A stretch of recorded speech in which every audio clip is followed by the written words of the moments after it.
Hi there guys, welcome back to the channel. Harvey here. I'm currently at 90 Min's studio, as you can see behind me here, the old shed.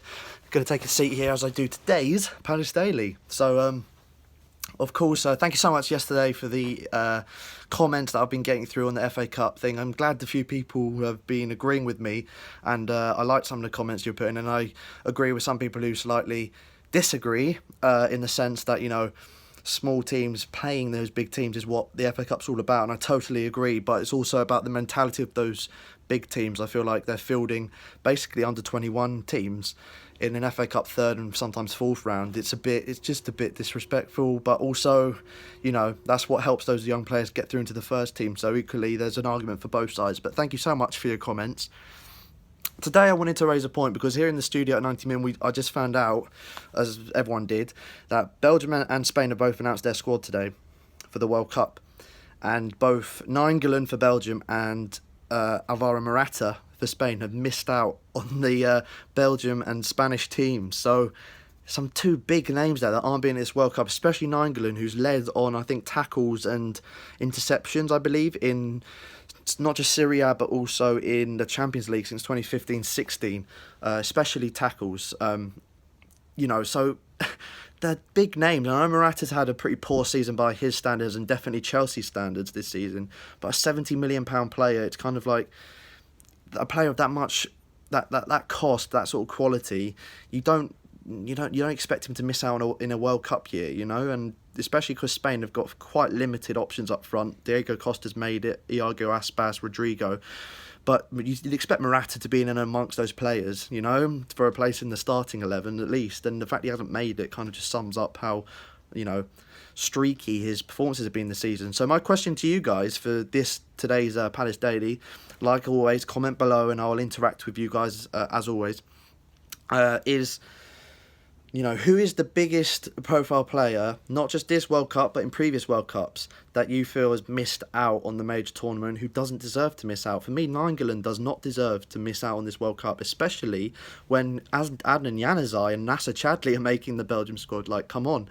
So, who doesn't, you know, who is the big players in the previous World Cups, and you can include this one as well, who have missed out, who you think did not deserve to miss out on the World Cup chance? So there's probably quite a lot of options you can have there, so I'd really be interested to hear your thoughts on that. Secondly, and this is a bit more towards Palace fans, obviously there have been a few playoff matches for promotions around Europe, specifically as well. Congratulations to Parma. Recently they got promoted and they've had back like 3 promotions in a row from the 4th tier of Italian football. They're now back in Calcio A for the first time, or Serie A, sorry, for the first time since they got demoted down to the 4th division. So big club like Parma, congratulations to them, they're back. But the point I wanted to make, and this is a bit more towards Palace fans, is Livingston, who last season were in the 3rd tier of Scottish football, the Scottish League One, got promoted to the Championship last year, and just recently at the weekend they beat Partick Thistle in the relegation playoff to get to the Scottish Premiership. So back-to-back promotions for Livingston, an incredible achievement. And the reason it's a link for Palace fans is because their manager is, of course, David Hopkins.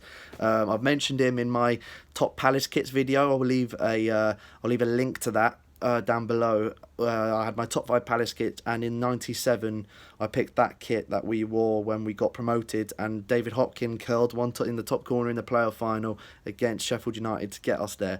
So in a Hopkins looking to curl one, the famous quote from the commentary box that day. So Palace legend, and he goes into leads his team for back-to-back promotions. Congratulations to him, congratulations to the side. So guys, please let me know with David Hopkins, you know, what has been the best back-to-back promotion that you've seen over the years in football, whether it's this Livingston side or the Parma side who's just got 3 in a row. You had Rangers, of course, when it had financial troubles, they come up.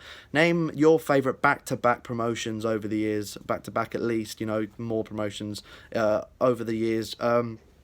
And yeah, congratulations, like I said, to David Hopkins and Livingston. Best of luck next season. Hope if you stay up, that'll be an incredible achievement. And yeah, it's great to see old Palace players doing well in management positions, and because you don't tend to get that, you know. So fair play to them, guys.